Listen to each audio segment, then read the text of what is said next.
Ante todo, mis estimables hermanos, es necesario que nos hagamos cada vez más y más conscientes de los misterios de la vida y de la muerte. Se hace indispensable comprender lo que somos,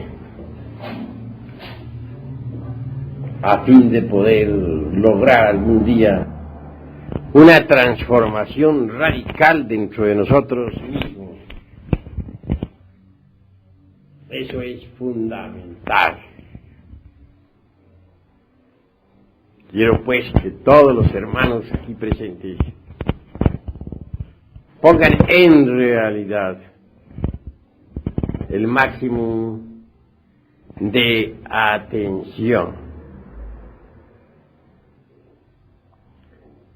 Las distintas escuelas de tipo pseudoesotérico y pseudo-ocultista sostienen en forma enfática que el ser humano posee 7 cuerpos. Al primero se le denomina cuerpo físico. Es el famoso Stula Sarira de los teósofos orientales. Al segundo se le ha denominado en el oriente Lingam Sarira. Es el asiento de la vida orgánica. La parte, dijéramos, tetradimensional del cuerpo físico. El tercer cuerpo es Kamas, el principio del deseo,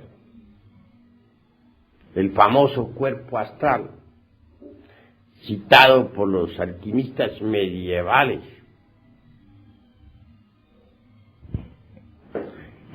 El cuarto cuerpo, según los indostanes, es el mental. Le denominan también Manas inferior en sánscrito. El quinto vehículo es el cuerpo causal o cuerpo arúpico, como se le dice entre los teósofos. El sexto cuerpo es el cuerpo búdico o intuicional, la conciencia superlativa del ser. Y el séptimo, según los indostanes, es Atma, el inefable, el íntimo. Por cierto, que la sabiduría antigua dice: antes que la falsa aurora apareciera sobre la tierra, aquellos que sobrevivieron al huracán y a la tormenta alabaron al íntimo, y a ellos se les aparecieron los heraldos de la aurora. Hay que amar al íntimo, adorar al íntimo, rendir culto al íntimo. He hablado a ustedes, he trazado, dijéramos, un esquema, el esquema de los teósofos, el esquema de la sabiduría oriental. Pero todo esto debe analizarse un poco. Si es que en verdad queremos llegar a tener un pleno conocimiento de sí mismos.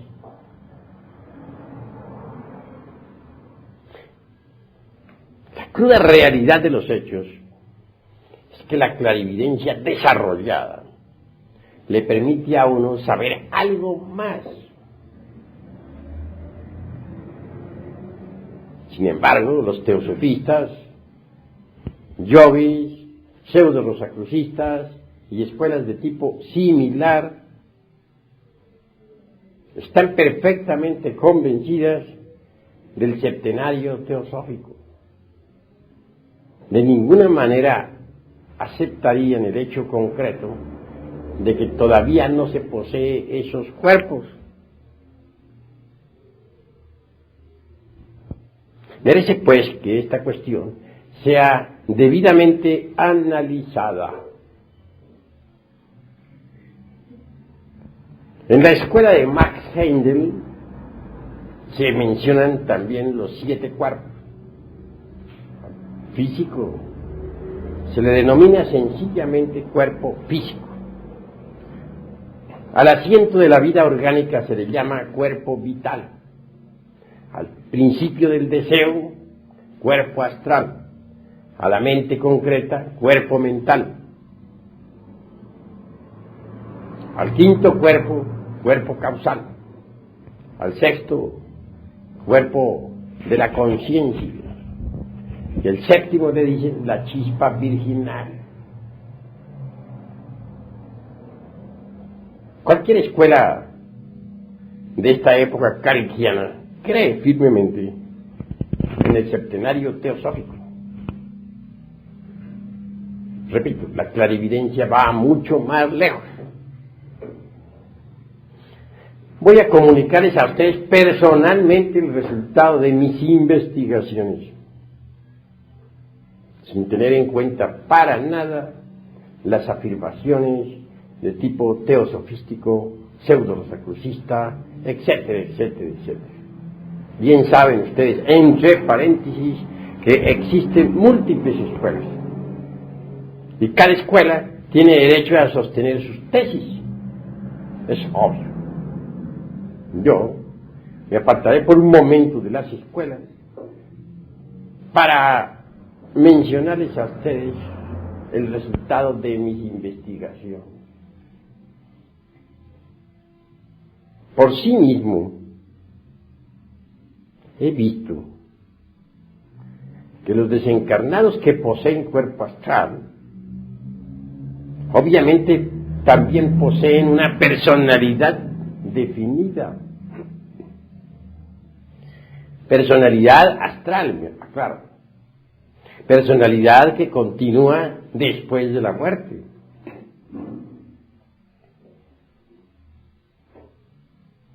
Me doy cuenta de que no todos los seres humanos poseen un cuerpo astral.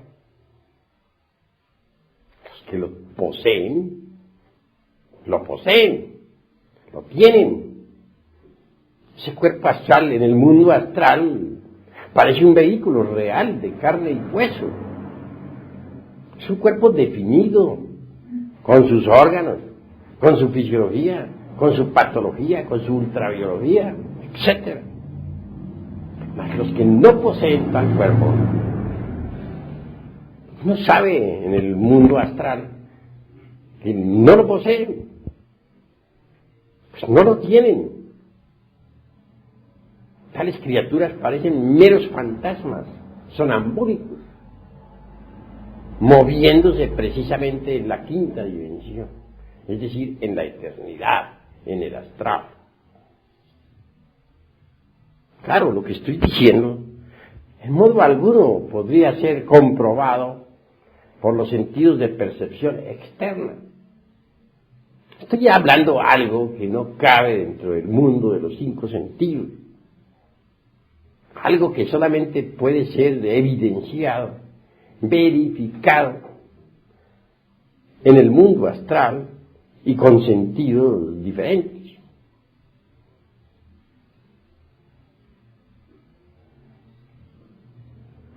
¿Qué es lo que continúa, decía yo anoche, al auditorio después de la muerte? Obviamente, dije, en el desencarnado que posee un cuerpo astral, continuará tal cuerpo.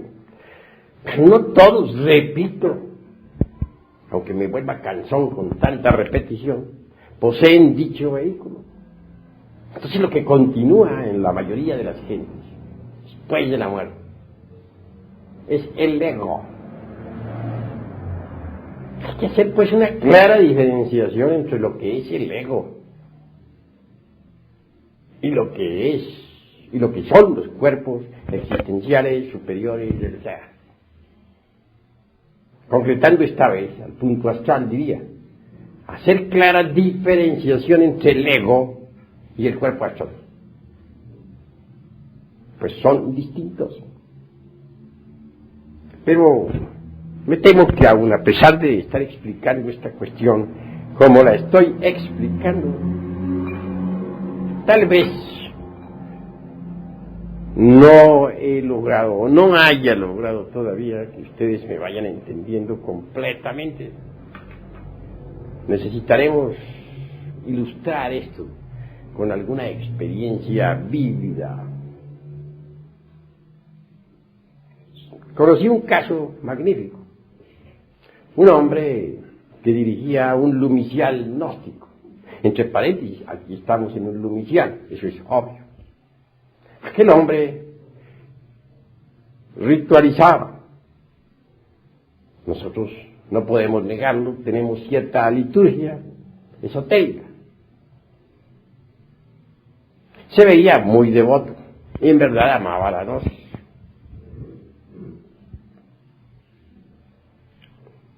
Una vez que hubo desencarnado, me propuse investigarlo con las facultades supranormales en la quinta coordenada, es decir, en la quinta vertical. Este término de afirmaciones puede que moleste a los ignorantes ilustrados, pero ustedes son sinceros y están aquí para escucharme.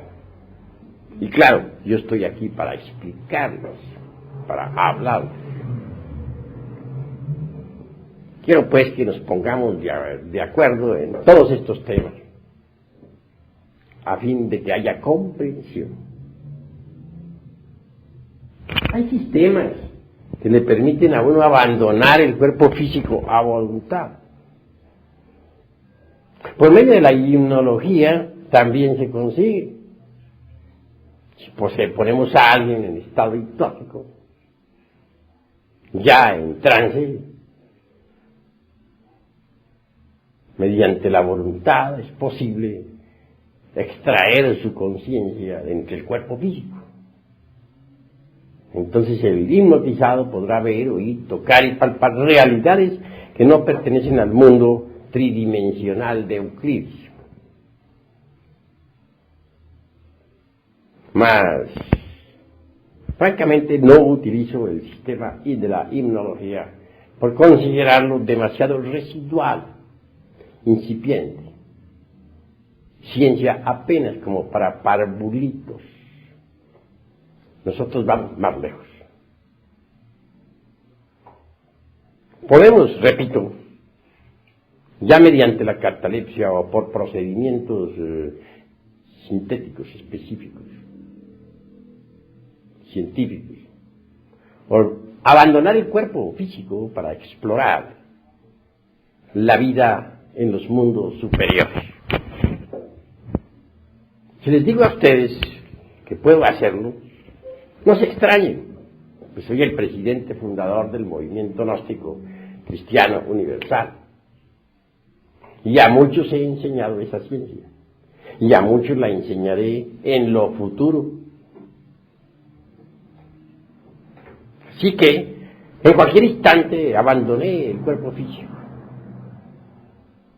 para investigar a mi amigo, el director de un grupo gnóstico, el sacerdote esoterista de un lumicial. Con dolor he de decir que bien pronto lo encontré en estado, dijéramos, sonambúlico. Parecía aquel hombre un sonámbulo. La palabra hombre me parece exagerada. Si dijera fantasma, tal vez sería más exacto. Caminaba así por las calles de una gran ciudad. ¿Cuál? La de aquella ciudad donde él viviera antes de desencarnar. Su aspecto no era precisamente muy hermoso. Revelaba el estado de descomposición del cadáver.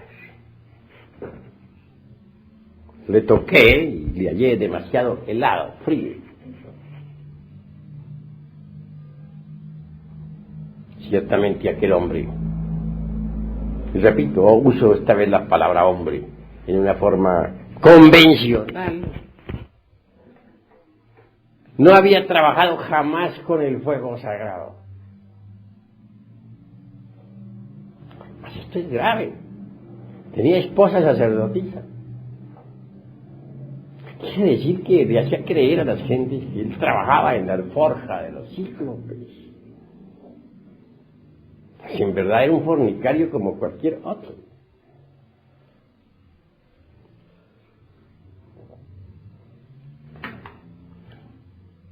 Está usted desencarnado, le dije. Su cuerpo físico ya murió, está en un sepulcro. Hágase consciente de esta realidad. Dijo, no, yo no estoy muerto, yo estoy vivo. Le dije, su cuerpo físico ya murió, posible. Yo me siento igual. Bueno, hagamos un experimento. Mírese en un espejo. Pasábamos en ese instante, yo en mi cuerpo astral y él como fantasma. Entramos a un lugar donde había un espejo. Mírese, vea su rostro. Se miró en aquel espejo y se vio. Un espejo astral, claro está. Parecía un espectro reflejado en el cristal. Salió de aquel lugar y le dije, ¿quiere convencerse? Todavía no lo cree, a pesar de haberse mirado en el espejo de que usted está muerto. Es imposible, yo no puedo creer que esté muerto. Bueno, hagamos una cosa. Dé un salto alargado con la intención de flotar en el ambiente circundante y verá que puede flotar. Con eso usted se convencerá de que sí está muerto. Porque en el mundo físico reina la ley de la gravedad. Allí da uno un salto y cae al suelo. Pero en el mundo astral reina la ley de la levitación. Los cuerpos flotan. Dijo, bueno, voy a hacerlo, a ver si eso es cierto de que yo estoy muerto. Porque no lo creo.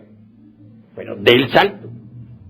El hombre dio un salto largo, prolongado, con la intención de flotar en el ambiente circundante. Fantasma flotando.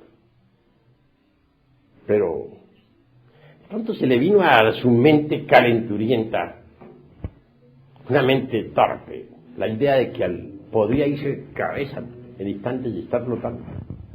Y convirtió aquello en realidad. Tal idea se volvió un hecho.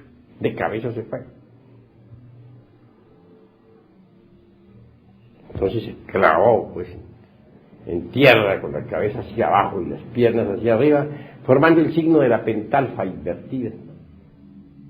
En esos instantes le dije, usted es el que en su mente se ha forjado la idea de que puede irse de cabeza. Todo en vano.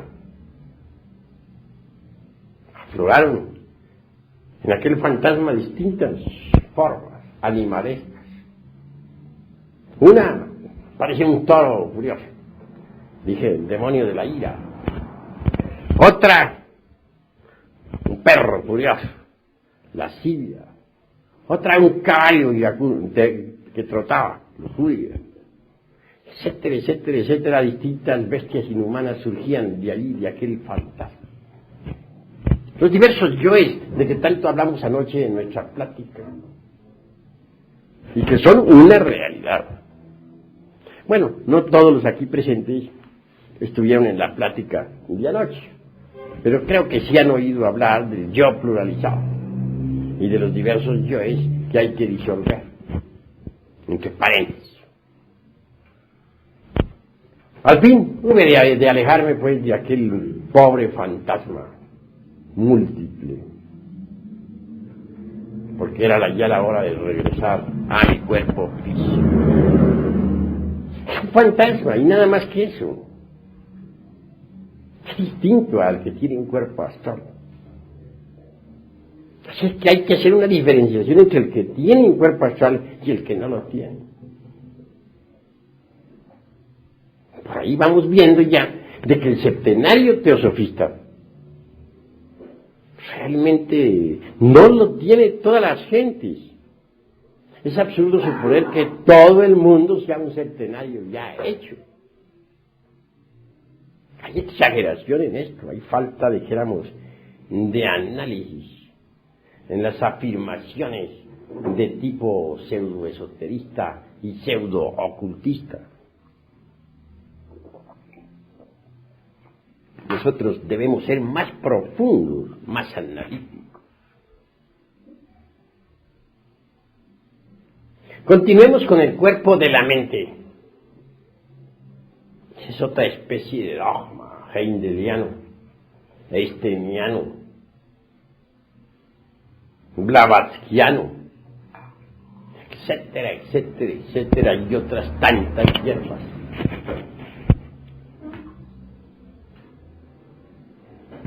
Manas inferior, mente concreta. ¿Pero qué es esto? Vaya, vaya. ¿De dónde van a sacar todos los humanoides mente? Cuerpo mental. Están exagerando la cuestión. Yo no niego que los maestros de la fraternidad, de la luz interior, posean un cuerpo mental individual. Negarlo sería un absurdo. Pero tampoco afirmo que todos los humanoides que pueblan la faz de la Tierra ya posean el cuerpo mental.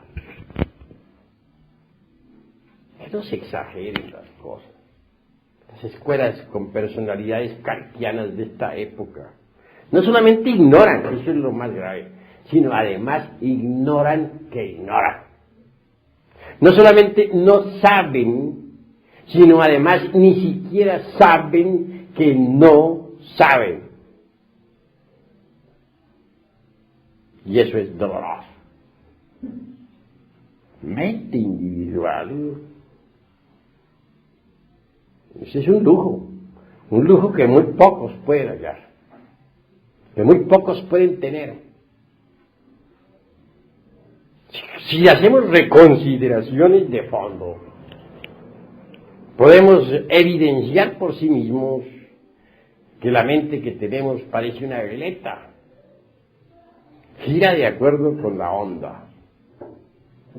Hoy un pensamiento, al rato otro, tan pronto afirmamos como negamos, estamos llenos de terribles contradicciones.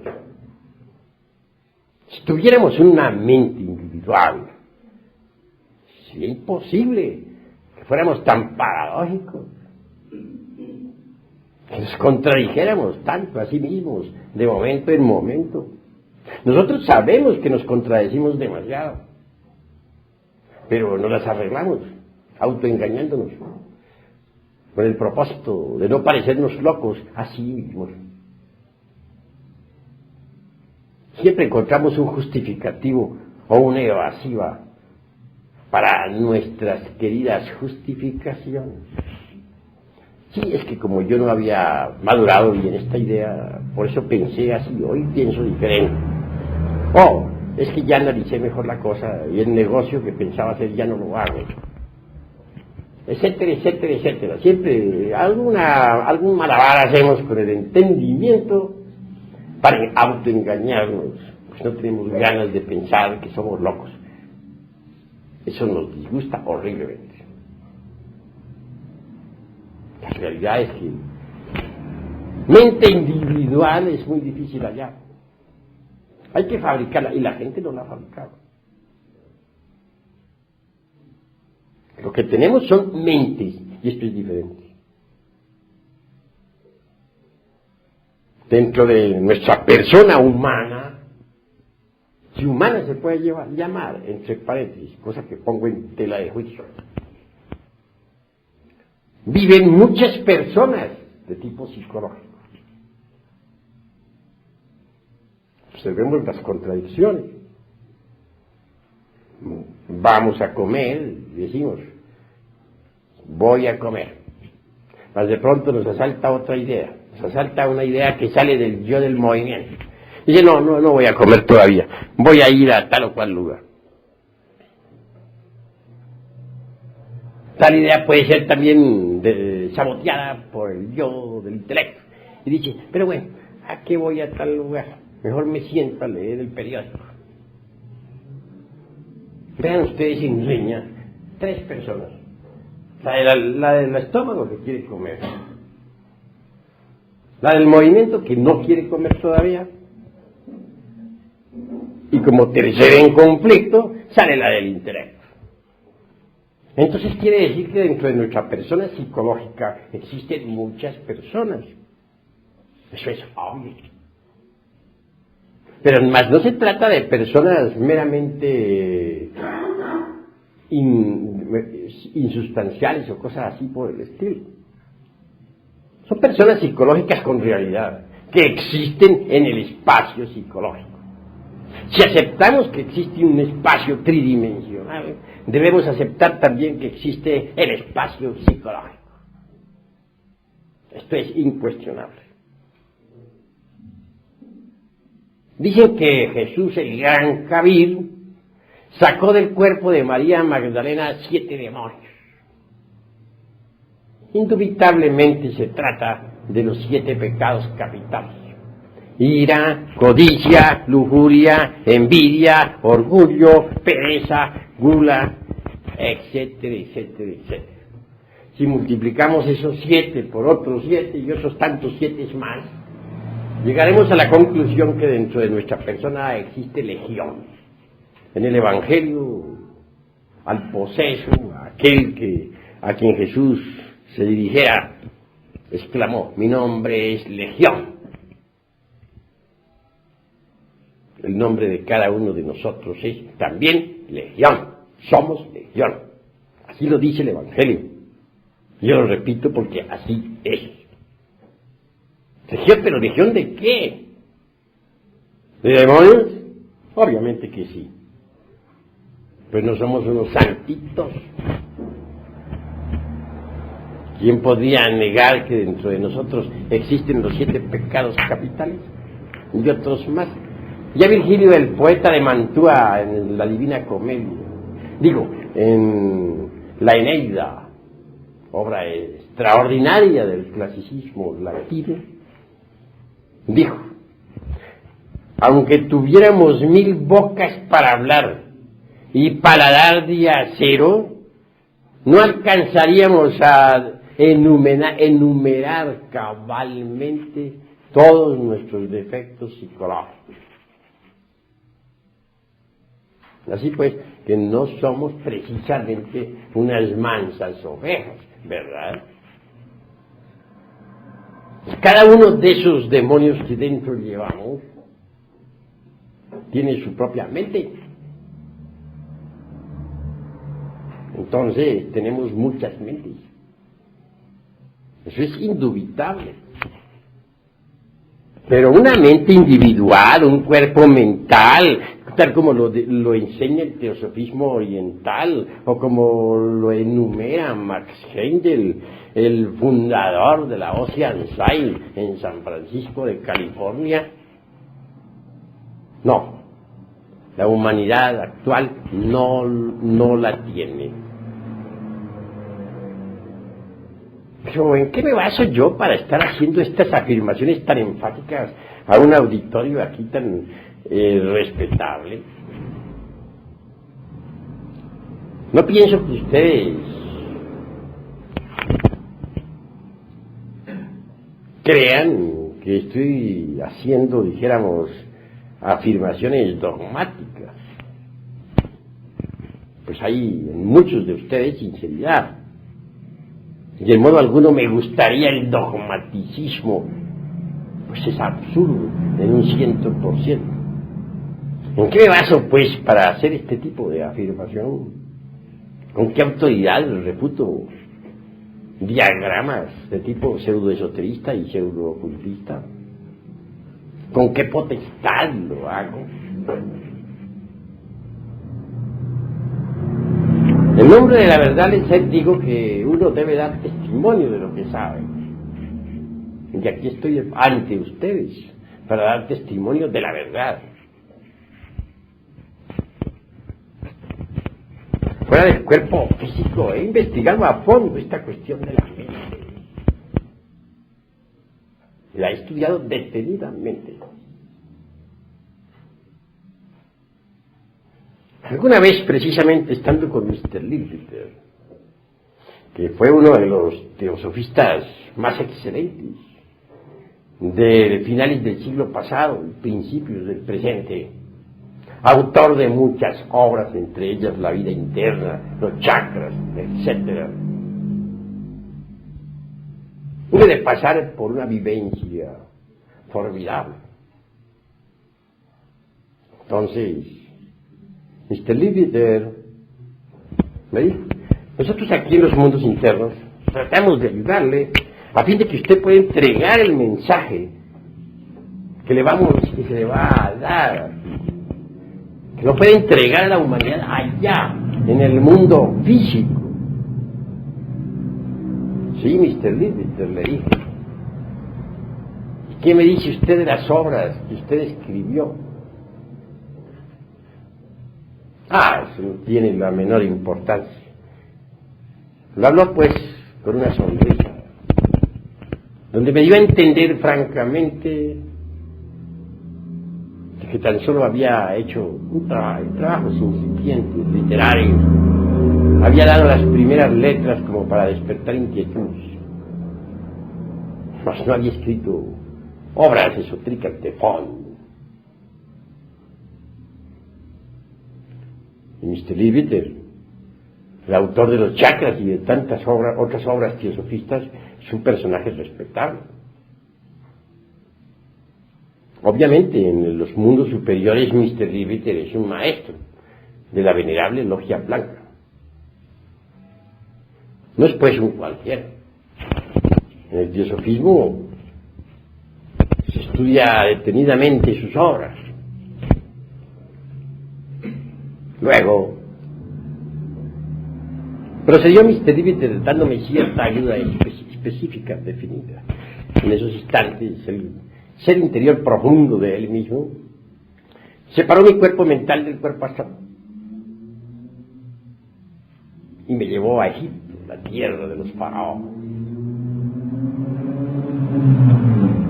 Penetré en un templo. Allí me encontré con algunos antiguos iniciados, amigos míos. Estuve platicando con ellos amigablemente. Venerables ancianos de la época del faraón. ¡Qué fresco!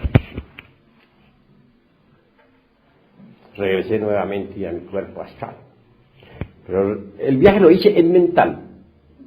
Y con mi cuerpo mental regresé nuevamente para meterme dentro del cuerpo astral.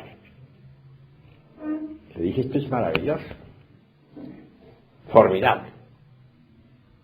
Di las gracias a Mr. Leavitt, me despedí. Él se alejó de mí, se internó por esas calles de Londres, pues él fue inglés. Y yo le saludé todavía desde lejos. Un hombre consciente, un hombre despierto, un verdadero maestro.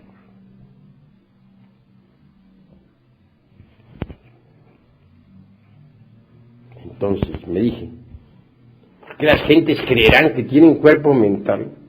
Yo lo tengo, sí, lo tengo, porque lo fabriqué en antiguas edades, pero todo el mundo no se ha dedicado a estos estudios. ¿De dónde sacan eso de que tienen un cuerpo mental individual? ¿Por qué exageran la nota todos los textos de tipo pseudoesoterista, pseudocultista? La gente lo que tiene son múltiples yoes, y cada yo tiene su propia mente. Es decir, la gente tiene muchas mentes, pero más no una sola mente, como lo supone. Pasemos ahora a la cuestión del cuerpo causal. El cuerpo causal es el cuerpo de la voluntad consciente. En el mundo de la voluntad consciente encuentra uno las causas de sus propios errores, las causas de sus equivocaciones, los yoes causas. Pues cada yo tiene su causa que lo produce. En el mundo causal encuentra uno la ley de la balanza, la ley de la justicia cósmica. Descubre uno en el mundo causal que toda causa tiene su efecto y que todo efecto a su vez se convierte en causa. Alguna vez hallándome en el mundo de las causas naturales, dentro de un templo magnífico y en cuerpo causal, hube de acercarme a un orador. Este daba explicaciones a sus discípulos en el mundo de las causas naturales. Algo le dije con el propósito de estudiar el encadenamiento de causas y efectos.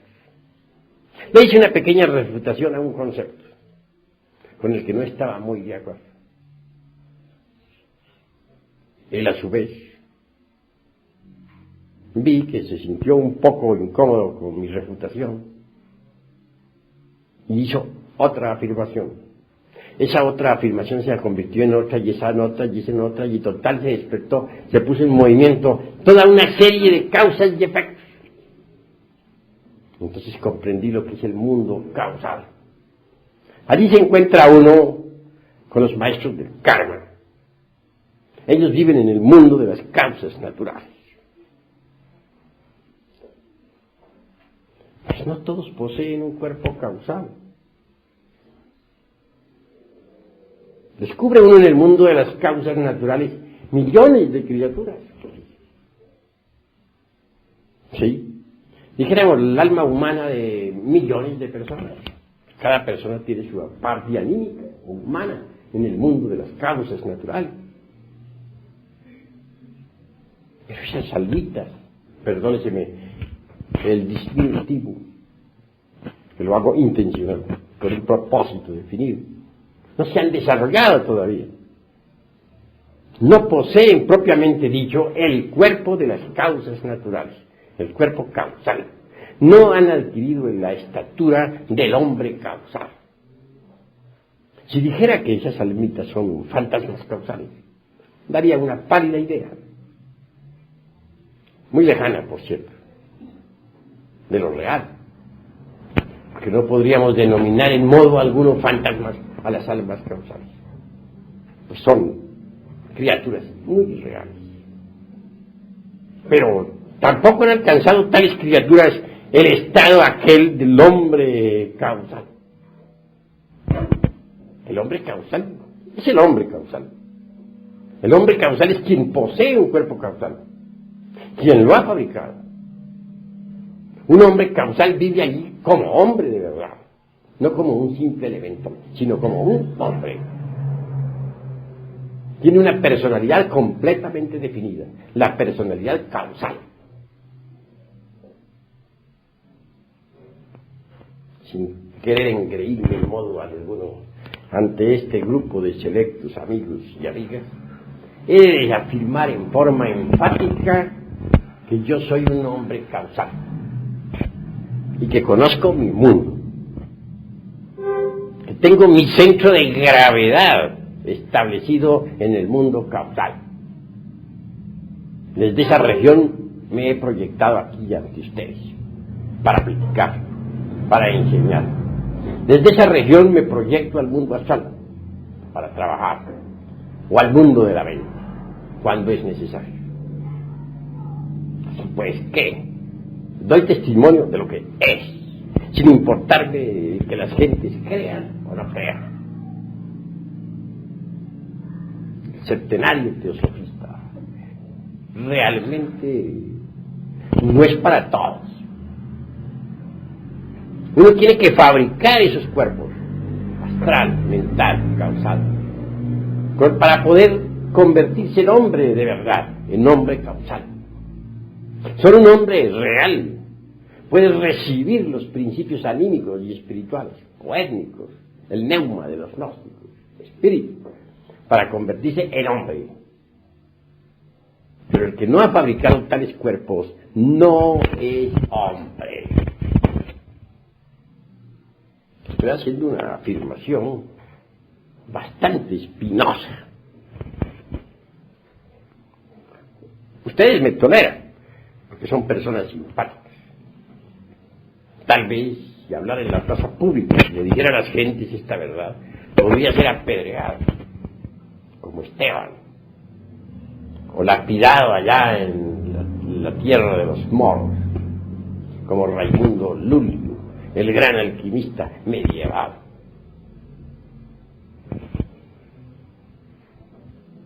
Para ser hombre, repito, es condición básica crear los cuerpos existenciales superiores del ser.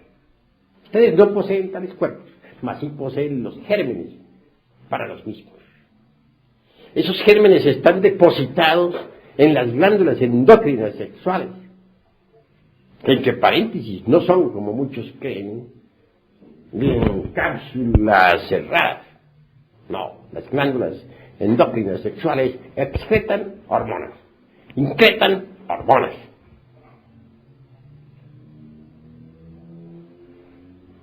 Avanzando por este camino, diremos que el Sol está haciendo un gigantesco experimento en el laboratorio mismo de la naturaleza.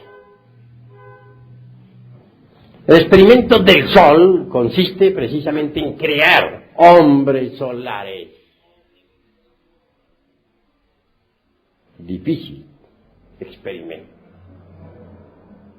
En la época de Abraham, el profeta, hubo bastantes creaciones. Durante los 8 primeros siglos del cristianismo se lograron muchas creaciones. En la Edad Media, unas pocas. Actualmente se están haciendo grandes esfuerzos a fin de que el Sol pueda lograr una buena cosecha de hombres solares. No es cosa fácil convertirse en hombre solar. Se necesita ante todo de cooperar con el experimento solar. Se requiere de la disponibilidad al hombre.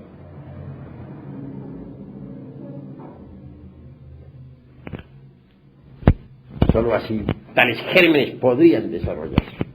No aseguramos que en todos los casos dichos gérmenes se desarrollen.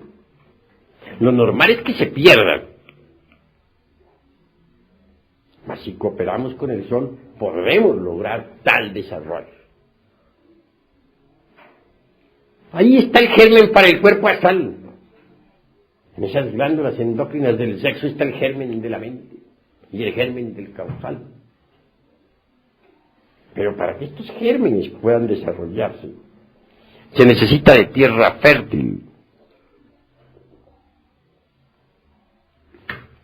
Obviamente, si el terreno es fértil, los gérmenes germinarán. Mas si no lo es, se perderán. Si experimentamos con glándulas, dañamos el terreno para el desarrollo de los gérmenes.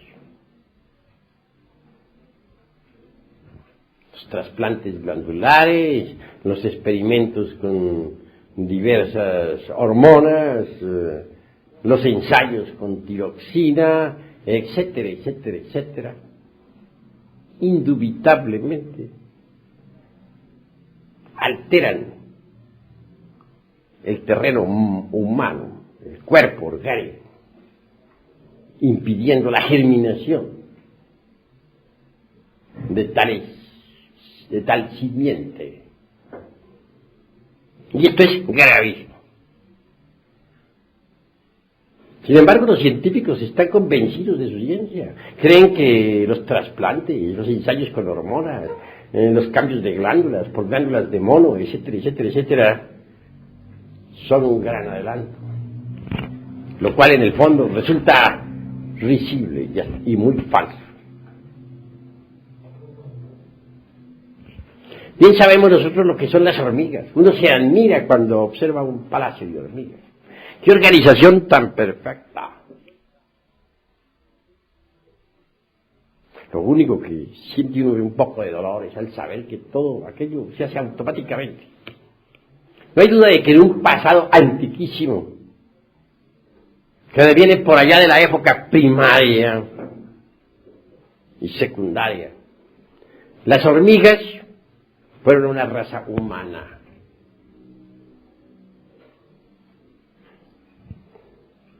Establecieron ese orden social a base de tremendas dictaduras sangrientas. Eliminaron los principios religiosos por considerar que les saboteaban el orden dictatorial. En un principio se necesitó del guante de hierro de un Stalin. Hablo en forma civil, pues no quiero concretar a Stalin como personalidad.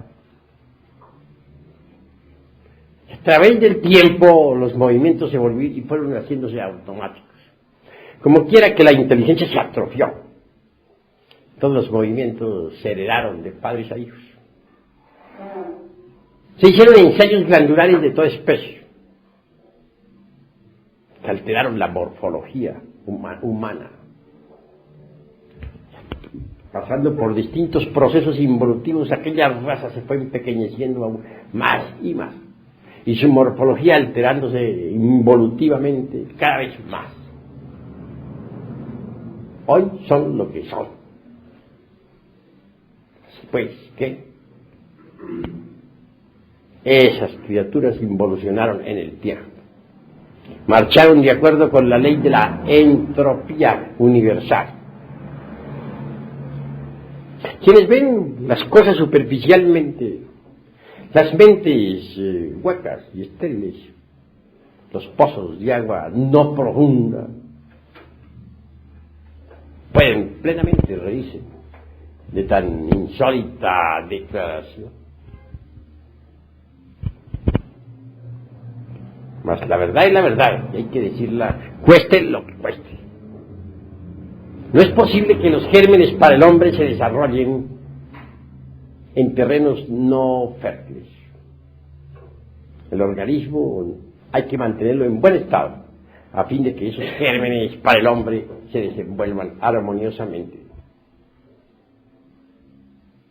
Crear tales cuerpos es posible cuando uno conoce a fondo la alquimia sexual. Está formado por esas tres sustancias universales que son la sal, el azufre y el mercurio. Sal, azufre y mercurio existen en todas sustancias. Si descomponemos el hierro, por ejemplo, descubrimos ahí sal, el azufre, fuego, y el mercurio, sustancias fundamentales. Lo mismo podríamos hacer con cualquier otro metal.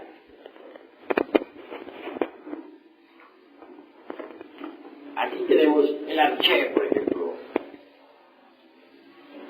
o archeus de los griegos. Tiene sal, azufre,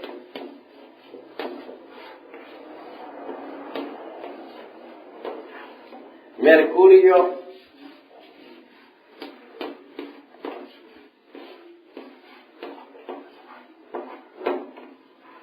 cualquier unidad cósmica que surja a la vida, cualquier mundo que nazca en la gran matriz universal, sale de la sal, del azufre y del mercurio, es decir, del archeo.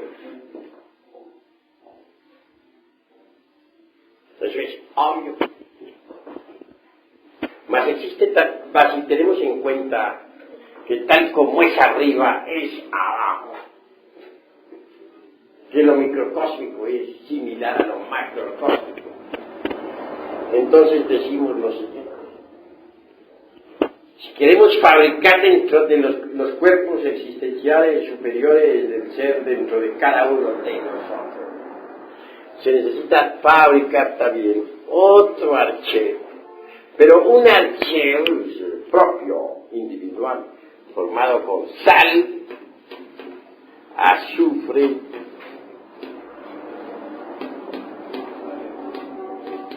mercurio,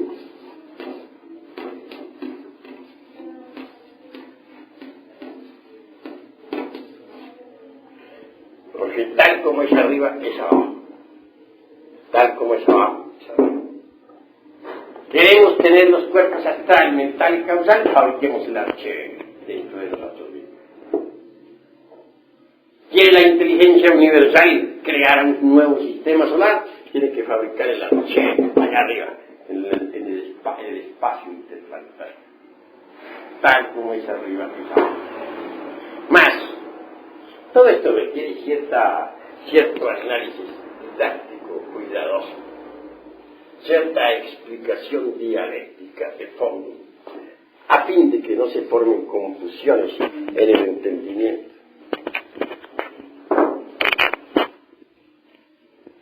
Obviamente,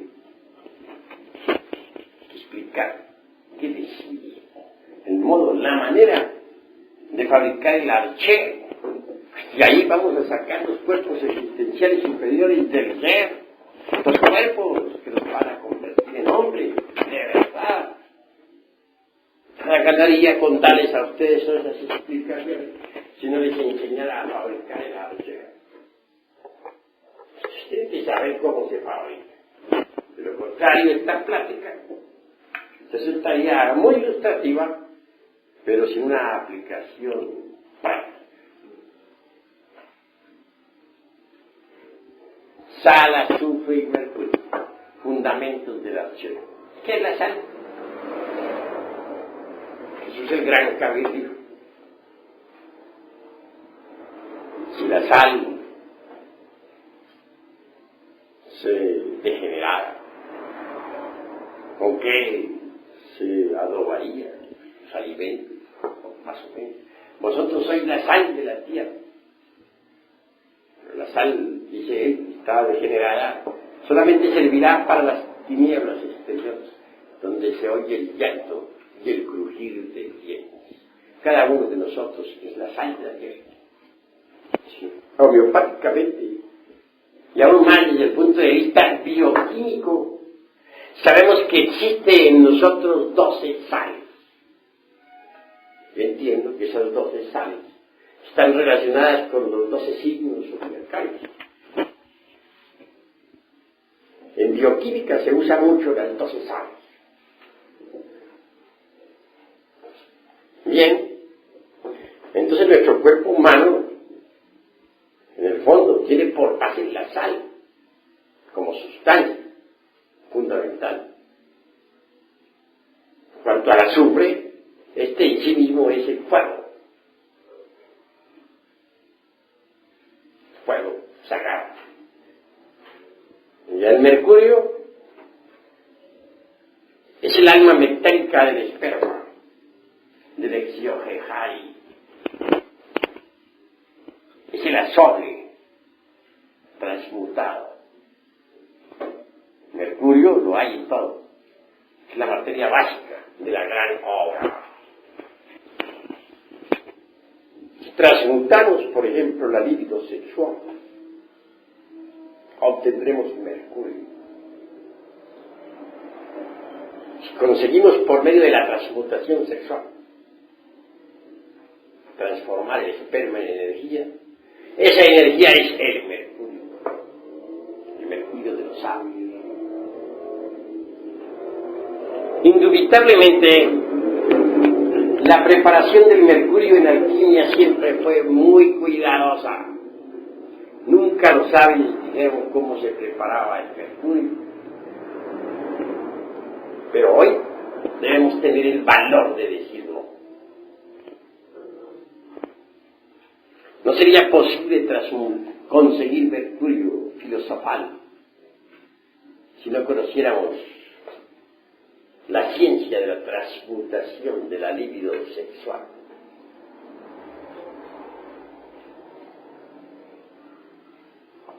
El fundamento de la transmutación está en el arcano AZF. Dicho arcano está depositado entre los tesoros mismos del Aryavarta Hasra. Mucho se ha hablado sobre el Aryavarta Hasra en las tierras tibetanas. Obviamente, ahí está el tesoro. Se conserva siempre en secreto el arcano AZF. Sabe enseñar aquí claramente el tal arcano sin escandalizar a nadie. Diré únicamente que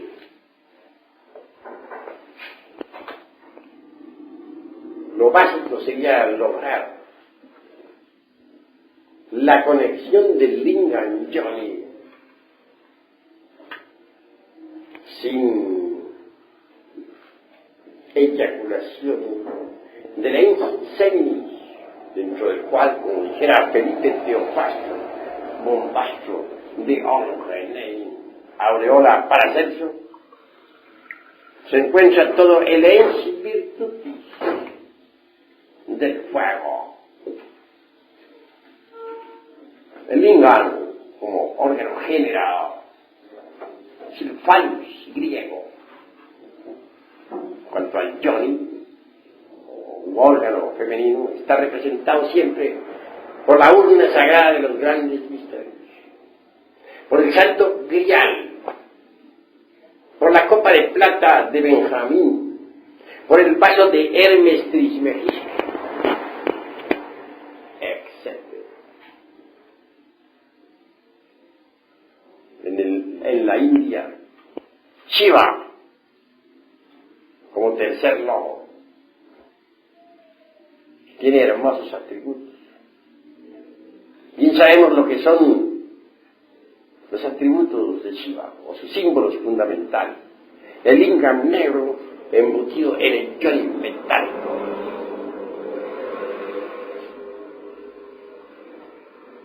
Los shivaitas, esoteristas tántricos, tienen que conocer estos misterios. En todo caso, mediante la transmutación del exiohejai, o esperma sagrado, deviene el alma metálica del mismo, que es el mercurio. Ese mercurio es energía que asciende por ciertos canales nerviosos hasta el cerebro. Cuando tal energía recibe el fuego, cuando es alimentada por el azufre, el exiohejai se crea inevitablemente. Digo, el archer se crea inevitablemente. De manera que el mercurio debe ser ejecutado por el azufre, el fuego sagrado del Espíritu Santo en nosotros. Y las operaciones del fuego y del azufre y del mercurio sobre la sal son espléndidas. Queda formado el exiohejai. Nuevas combinaciones, nuevas operaciones, progresivas siempre en forma dialéctica, hacen que la sal, animada por el azufre y el mercurio, asuma forma extraordinaria y se convierte en el cuerpo asano. Mucho más tarde, en una octava más elevada, la sal fecundada por el azufre y el mercurio se convierte en cuerpo metálico, posteriormente en causal. Así llega uno a poseer los cuerpos existenciales superiores del ser. Pero hay que formar ante todo el arché en nosotros a base de sal, de azufre y de mercurio. De allí, de ese arché, brotan los cuerpos existenciales superiores del ser. Allá arriba, de ese arché, brotan las estrellas, los mundos que brillan y palpitan en el espacio infinito. Porque tal como es arriba, es abajo. En el microcosmos se repite lo que sucede allá arriba, en el macrocosmos. Hermanos, ha llegado la hora de comprender a fondo todo esto profundamente y en todos los niveles de la mente. Solo creando los cuerpos astrales, mental y causal nos convertimos en hombres de verdad. Cuando uno crea tales cuerpos, recibe los principios anímicos y espirituales. Se hace hombre, pero hombre de verdad. Hay que hacer una plena diferenciación entre lo que es el hombre real y lo que es el animal intelectual. Si colocamos frente a frente a un hombre verdadero y a un animal intelectual, físicamente se parecen. Y puede que hasta el animal intelectual llegue a tener más una aparente chispa más intelectual que el hombre auténtico. Son muy similares. Puede ser un bribón del intelecto eclipse totalmente a un hombre real, a un hombre sencillo. Pero más obsérvese la conducta del animal intelectual. Compárese con la del hombre. y se verá que son diferentes. El hombre tiene un altísimo sentido de responsabilidad moral. El animal intelectual no lo tiene. El hombre no es fornicario. No se atrevería jamás a derramar el vaso de Hermes Trismegisto, el 3 veces grande dios ibis de paz. El animal intelectual se reproduce como bestia, actúa como bestia, vive como bestia, aunque se vista elegante. Así que hemos de ser profundos en el análisis. No olviden ustedes que yo soy matemático en la investigación y exigente en la expresión. Estamos hablando de algo muy grave. Se trata de crear hombres. Se trata de afirmar en forma enfática que el animal intelectual no es el hombre. Las afirmaciones están insólitas, mas son terriblemente reales. No estoy obligándoles a ustedes a que acepten esta noche la tesis que enfatizo. Ustedes tienen libertad para aceptar o rechazar la enseñanza. También les doy plena libertad para refutar. Así que únicamente me limito a la exposición. Y lo hago en forma dialéctica y didáctica con el propósito de que ustedes puedan entenderla.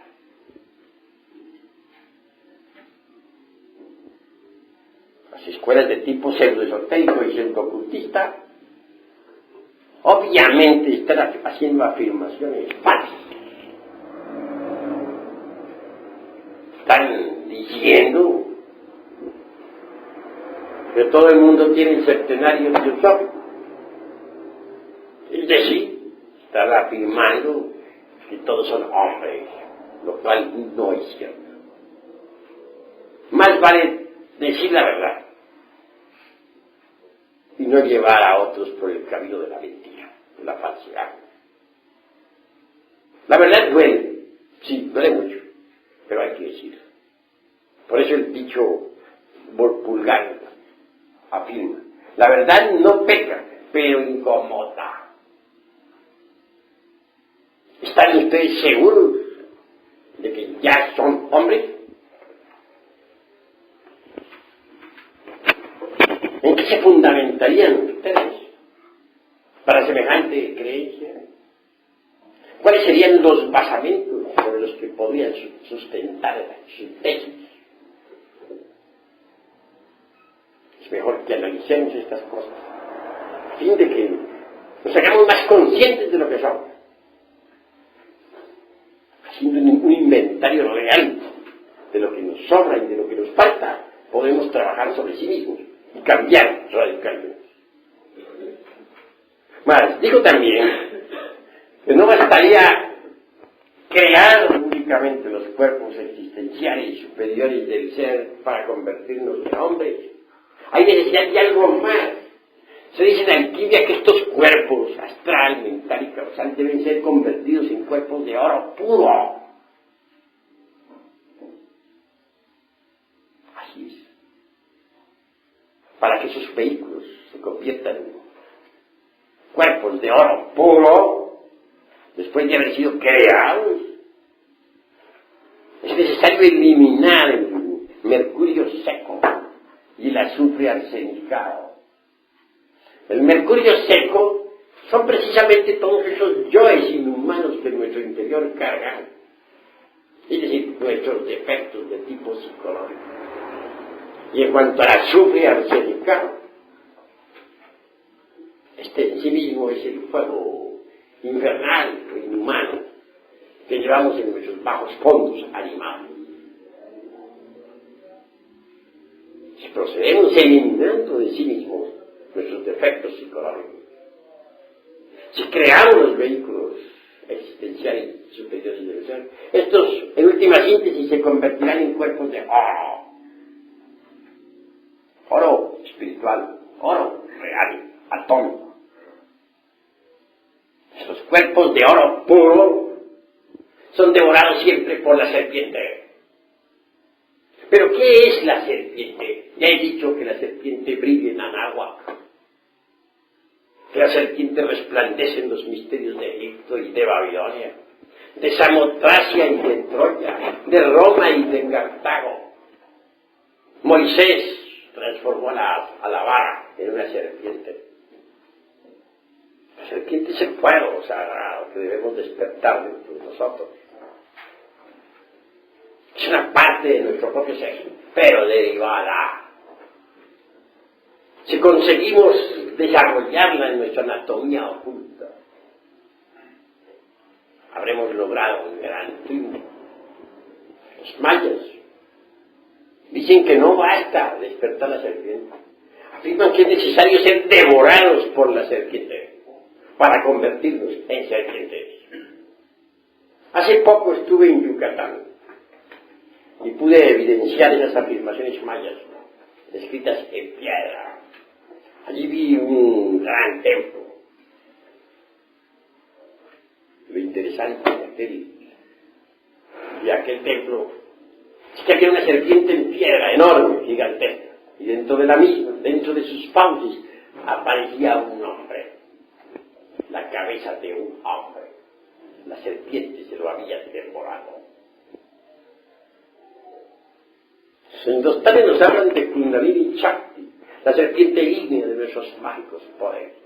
Desarrollarla es indispensable para gozar de las facultades trascendentales y trascendentes del ser. Mas eso no es todo. Necesitamos ser devorados por la serpiente. Solo así podemos gozar de los poderes de la serpiente. Botán, un gran iniciado del México antiguo, dijo: yo entré por un camino, que es el camino de las serpientes, y pude entrar por ahí hasta el interior de la tierra porque yo también soy una serpiente. Botán era una serpiente. En tanto nosotros no nos hayamos convertido en serpientes, nada somos.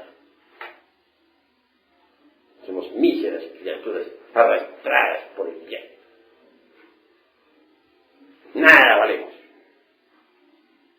Necesitamos transformarnos, y esto solamente es posible convirtiéndonos en serpientes. Mucho más tarde la serpiente se la devora el águila. El águila del espíritu, el agua. Y entonces nos transformamos aún más. Nos convertimos en la serpiente emplumada, como nuestro Señor Quetzalcóatl. La serpiente emplumada no solamente la tenemos aquí en nuestro querido México, también existe en el Tíbet, en el Tíbet oriental y en la India.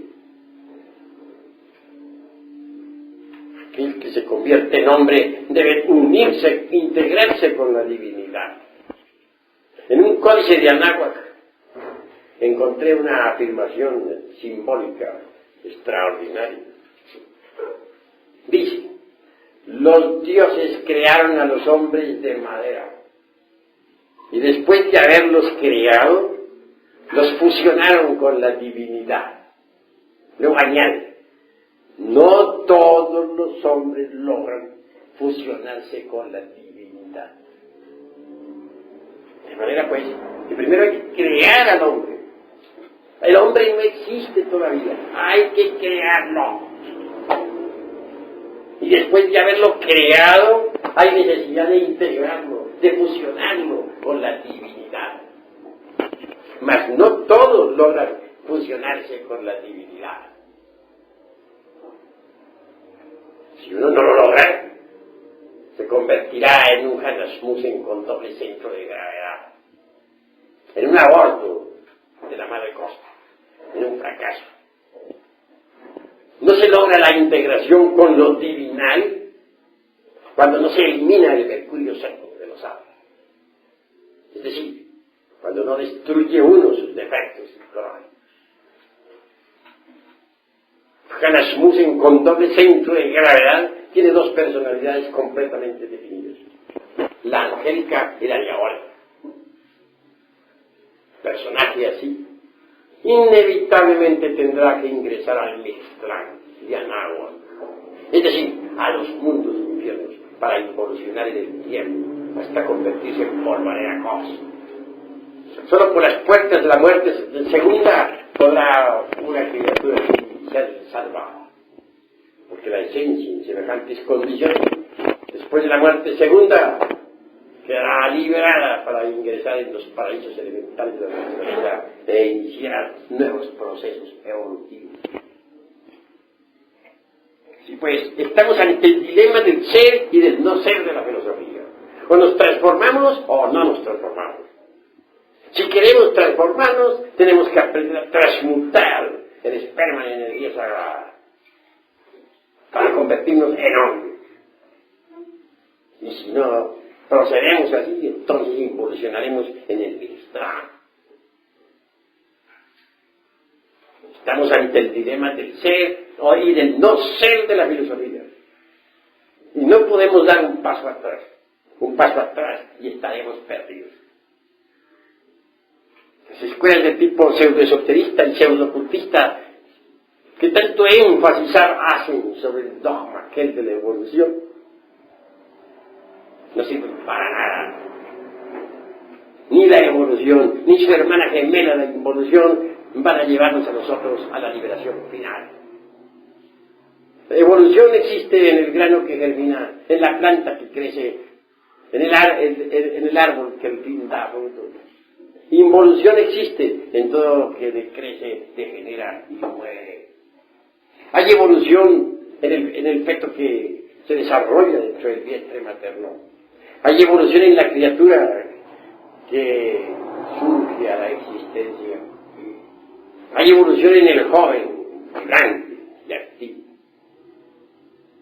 Hay involución en el anciano, que entra en estado de decrepitud y al fin muere. Las leyes de la evolución y de la involución son leyes completamente mecánicas, que nada tienen que ver con la liberación final. Nosotros necesitamos meternos por la senda de la revolución de la conciencia, por la senda del superhombre, por la senda de la revolución en marcha, por la senda del Cristo rojo. Ese es el camino que puede conducirnos a la autorrealización íntima del ser. Jesús, el gran maestro, dijo: angosto es el camino y estrecha la puerta que conduce a la luz, mas muy pocos son los que lo hallan.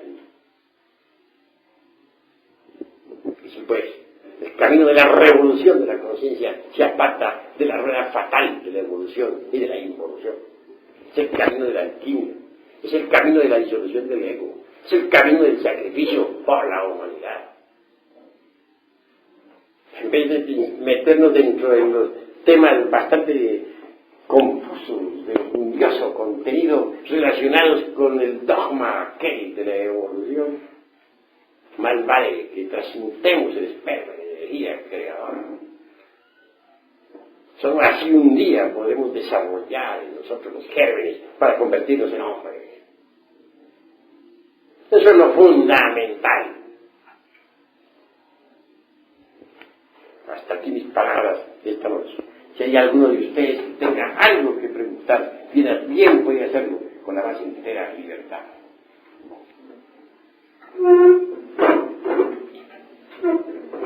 Tiene la palabra. Voy a preguntar a explicar sobre el Cristo rojo. Con mucho gusto daré la explicación sobre el Cristo rojo. Antes hablaré sobre el Cristo blanco. Las diversas sectas religiosas quieren hacer del Cristo cósmico un personaje afeminado, bobalicón, un personaje de cuadros, de beatus y tonterías por el estilo. Quieren presentarnos a un eunuco, a un hombre sin sexo, medio afeminado, lo cual es absurdo en un 100%. quieren con ello referirse al Cristo histórico, a Jesús el gran Kabir, están perfectamente equivocados. Que Jesús el gran Kabir tuvo su esposa, viajó por el Mediterráneo, estuvo en la India, hay documentos que atestiguan hoy en día que duró viviendo 12 años en el Tíbet oriental. Era un hombre de verdad, y un Dios al mismo tiempo. Un hombre en el sentido más completo de la palabra. Después de muchos viajes regresó a la Tierra Santa para cumplirla con la misión que se le encomendara, cual fuera el abrir el camino de la iniciación públicamente para todos los seres humanos. Así pues, no coincide las afirmaciones de las gentes ultramodernas con la realidad del Cristo histórico. No pensemos exclusivamente en el Cristo histórico. Pensemos ahora en el Cristo íntimo, el Cristo de perfección, que hay que buscar dentro de nosotros mismos, aquí y ahora. El Cristo íntimo es lo que cuenta. Él tiene que nacer en nosotros cuando lo hayamos merecido, cuando hayamos creado los cuerpos existenciales superiores del ser mediante la alquimia sexual. La historia dice que nació en Belén, cuando la aldea de Belén en aquella época no existía. Si examinamos a la luz de la etimología la cuestión Belén, descubriremos lo siguiente. Bel es un término caldeo que nos recuerda a la torre del fuego. Y la aldea de Belén no existía en épocas del Gran Kabir, según lo atestiguan las cronologías más antiguas. Así pues, es simbólico aquello de que nació en Belén. Bel, la torre del fuego. La torre está aquí, en la cabeza humana. Y el templo es todo el cuerpo. El Cristo íntimo, el Jesucristo interior debe nacer en la torre de Belén, es decir, dentro de nosotros, aquí y ahora. Y eso es lo que cuenta, porque aunque Cristo haya nacido en Belén, como decía cierto poeta por ahí, de nada serviría eso si no nace en nuestro corazón también. Y aunque hubiera muerto y resucitado en la Tierra Santa, de nada serviría eso si no muere y resucita en nosotros también. Yendo más al fondo, el Cristo íntimo nos ayudará en la eliminación de los elementos indeseables que en nuestro interior cargamos. Las multitudes, aquellas que gritaran crucificia, crucifica, crucificia en la Tierra Santa, están dentro de nosotros mismos, aquí y ahora. Son esa multiplicidad de yoes indeseables que personifican a nuestros errores. En cuanto a los 3 traidores que llevaron al mártir al Calvario, también viven en cada uno de nosotros. Judas es el demonio del deseo, que cambia al maestro secreto por todos los placeres de la tierra, que lo vende por 30 monedas de plata, símbolo de las pasiones. Pilatos es el demonio de la mente, que para todos los errores se encuentra siempre una justificación, una evasiva. Caifás es el demonio de la mala voluntad, el sacerdote que prostituye el altar, que vende los sacramentos, que fornica con las devotas. Sacerdotes así los hubo en mucho tiempo. Los hubo en Babilonia, los hubo en Roma, etcétera, etcétera, etcétera. Al hablar de sacerdotes, no me refiero exclusivamente y en forma enfática a tal o cual secta religiosa. Yo sé respetar las sectas. No, hablo del sacerdocio en forma mundial. Y hay muchas formas de sacerdocio. En todo caso, el Cristo íntimo pone al sacerdote como pastor a apacentar sus ovejas. Si este vende los sacramentos o prostituye el altar, se convierte en Caifás.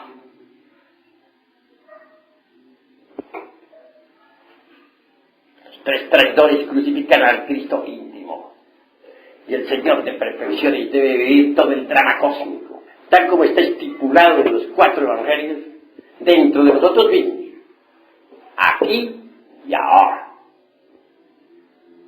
En fin, el Señor es crucificado íntimo de nosotros, y eso lo sabe cualquier clarividente iluminado.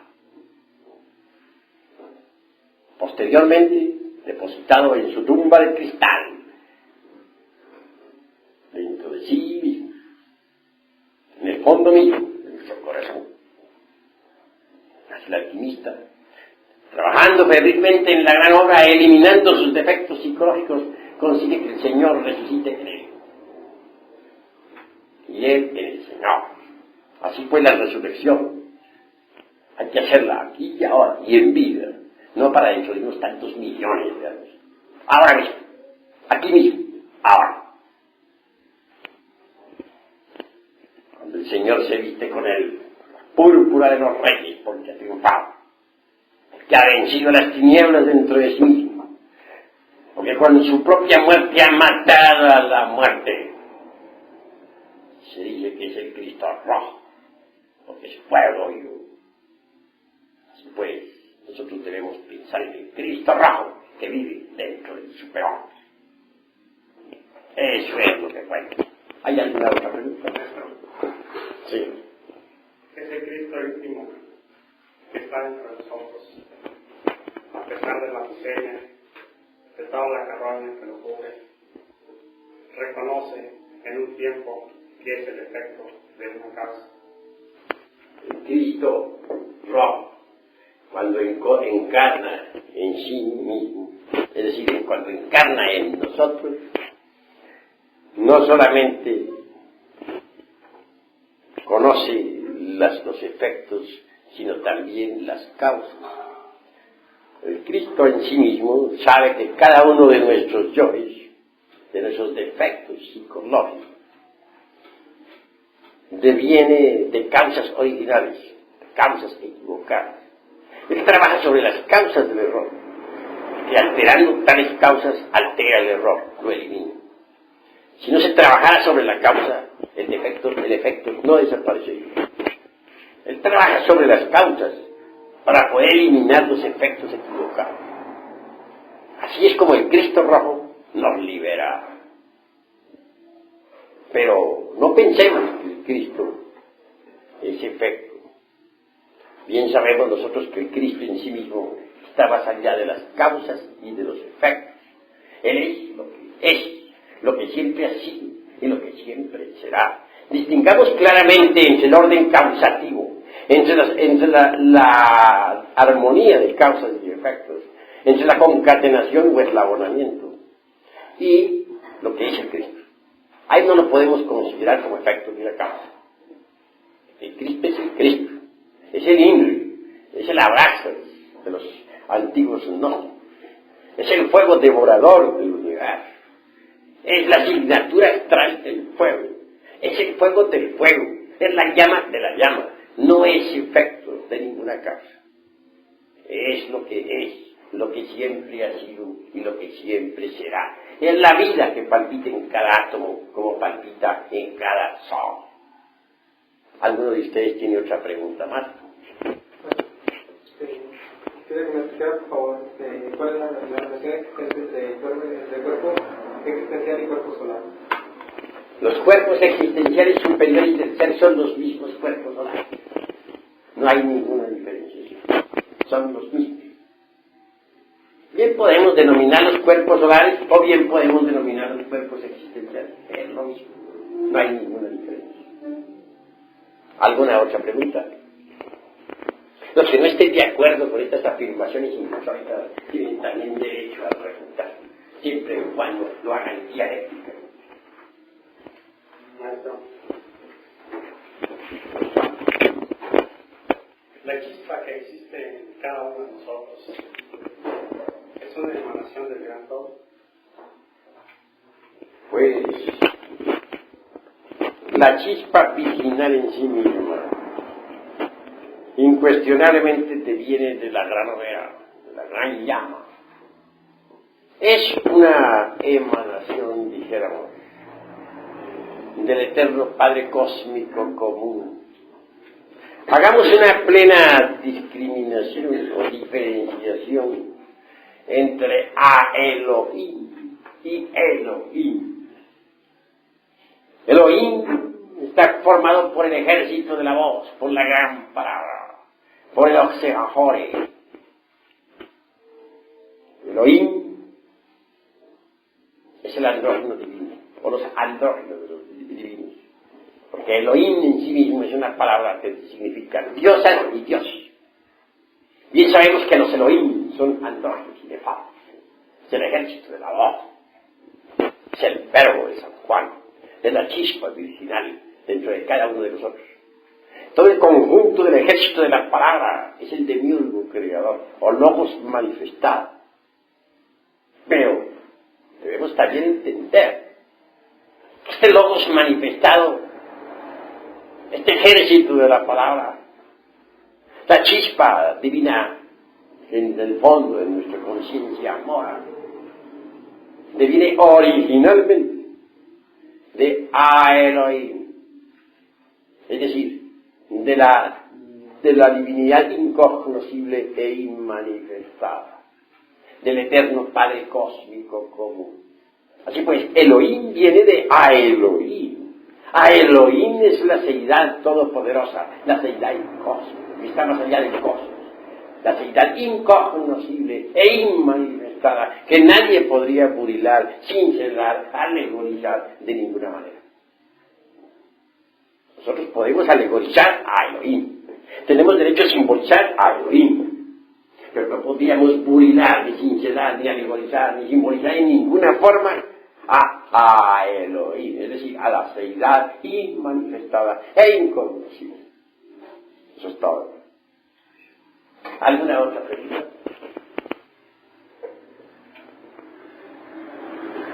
Bueno, si no hay más preguntas por ahora, daremos por concluida esta plática y les invitaremos entonces para mañana a la misma hora. Todos están invitados para mañana. Paz inverencial.